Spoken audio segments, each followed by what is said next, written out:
Well, we're both feet into 2021. Kim, let's just dive in. Where are we with any big news in agriculture? Well, I think the big news this last week is out of Russia.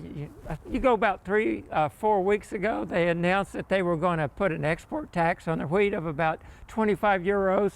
That's about $30 a metric ton, or around 82 cents in U.S. prices. They announced this last week that they may increase that to 50 euros. That's $60 a ton, or $1.65 for U.S. wheat prices. Of course, the WASDE came out this week. There's some surprises in there and some good price movements. And then the winter seedings report came out. Oklahoma wheat planted acres up about 1%. Higher all winter wheat acres were up, and hard red winter wheat acres were up 4 or 5%. Well, let's dive in first to the WASDE. You mentioned there were some big changes in there. Well, not for wheat. There wasn't, I mean, they lowered wheat a little bit, from 28.7 billion bushels to 28.4 worldwide. Ending stocks from 11.8 to 11.5. But there was very little changes in the hard wheat, or the bread flour producers, in the ending stocks. So not much impact on wheat prices. But corn's a different situation. They lowered the corn production from 45.1 billion bushels down to 44.6.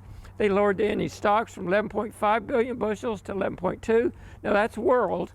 On the United States, they lowered it from 14.5 to 14.2. Ending stocks from 1.7 to 1.6. Remember last year we were over 2 billion bushels in these stocks. Ending stocks in soybeans down to 140 million bushels. It's 909 million. In 18, it's 525 million in 19. I mean, that is tight. Soybean stocks, and as you could guess, soybean prices took off like a scalded dog.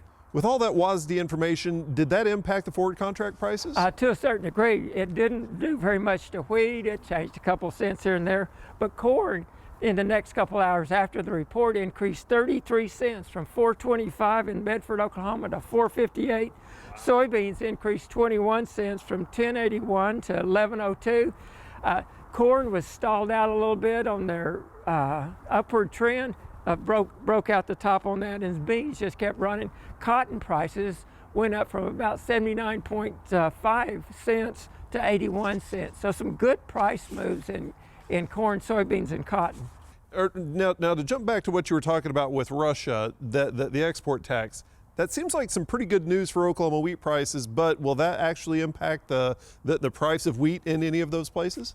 Oh yeah, it's raised the world price of wheat. We got about 40 cents down on that 25. We may get another 60 cents or so on this last, but Putin is disappointed. He wanted to essentially cap his wheat price. But what happened when he said we're going to put a tax on, that increased the demand for other countries, raised their price, and raised the Russian price. So he's not getting that full 82 cents or $1.60. He's maybe getting half or a third of it. Let's look forward to, say, June. June's only a couple months away now. It's weird saying that. But as we look at June, what do you think wheat prices will be in Oklahoma? When we get to June and the wheat gets to the elevator, I'll tell you what the price is. Remember that a number by itself has no value. But a number, say, the forward contract price of $5.80 for wheat. What does that mean? Well, if your break-even's $4.75, that means you got $1.10. If it was $4.80 last year and it's $5.80 this year, that's another $1.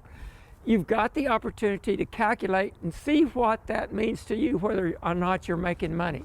So I think these forward contract prices give us some potential to lock in some profit.